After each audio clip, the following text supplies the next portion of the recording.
Ayo, Questionable here, and for a couple weeks now, I've been grinding out Pokemon Legends Arceus. I beat it once, and I didn't think a Nuzlocke was going to be fun. However, Legends has added a new way to play the game that not many people know about. We're talking about Pokédex minimum percent. The challenge is pretty simple. We have to catch the least amount of Pokemon possible and also beat the main story of the game. If you are somehow not familiar with the Pokédex, it's a log of all the Pokemon you've either seen or captured. And in this game, the Pokédex awards you XP for doing challenges for every species of Pokemon. The XP you gain from filling out the Pokédex will eventually earn you stars, but only 5 stars are required for you to beat the game. That's a max total of 8,500 XP points, which doesn't sound like a lot, but considering each task only gives you 10 to 20 XP, it really doesn't add up quickly. So, time for some grinding. You know what really grinds my gears? You, America. We start our adventure by chatting with Arceus, who gives us a weird-looking phone. This dude wearing a purple hat then forces us to catch Pokemon against our will, and we head into Jubilife Village to get our first task, which is to catch more Pokemon?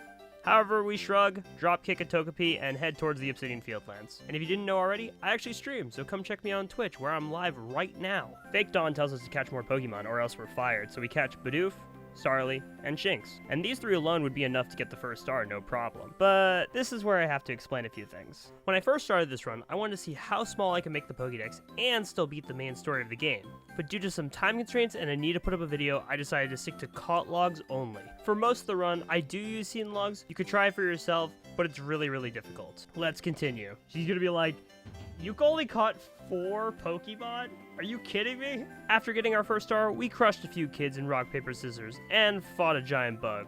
I guess we should make that 2 giant bugs.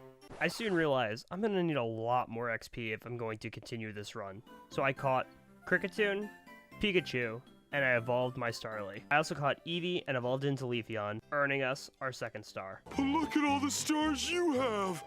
I'll never be that good. Heading to the Crimson Mirelands, 9 Pokemon in hand. Ran into a little bit of trouble with Volo and his Togepi, while Leafeon and Staravia easily dealt with Ursaluna. Lilligant surprisingly hit me once, and I grinded off camera for star number 3.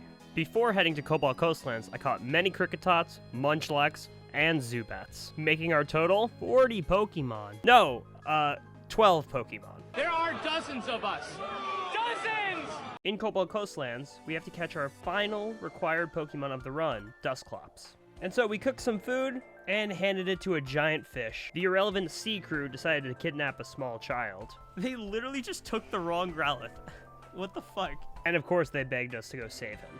Completely ignoring them, we left to go grind and catch a Gumi. I then made my final mistake of the run. Turn around, Togepi, turn around. Now why is this a problem? Well, 3 of the 14 Pokemon that I've caught also have the worst XP in the game. The reason why is because their spawn rates are terrible, this being Munchlax, Togepi, and Pikachu.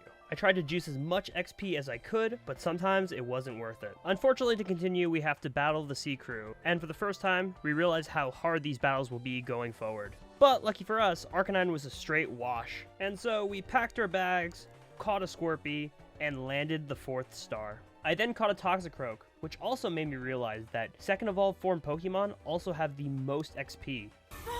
Pikachu!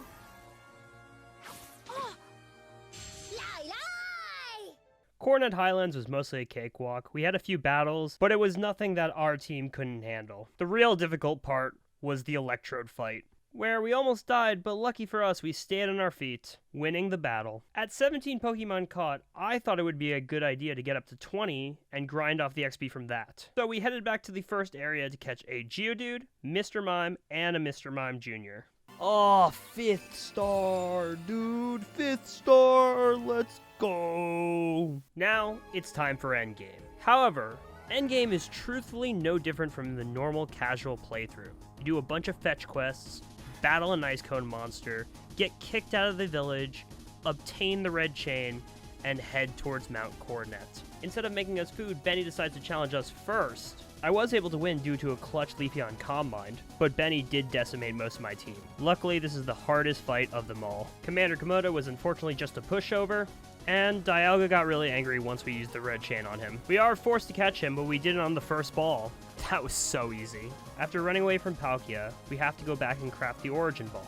There is one lame fight with Horse Palkia, but we take care of that no problem. And after catching him, the game is done, and the challenge is finished. So the total amount of Pokemon we had to catch in order for us to beat Pokemon Legends Arceus sits at 22, which isn't bad for the first ever minimum percent run, but from the knowledge I gained, I think this run could easily hit sub 20. This run was a lot of fun, even though I know it wasn't perfect, but if you want to see more, or maybe even see the same run again, make sure to like, comment, and subscribe. It really helps me, and it lets me know what content you want to see next. Goodbye, and have a very questionable day.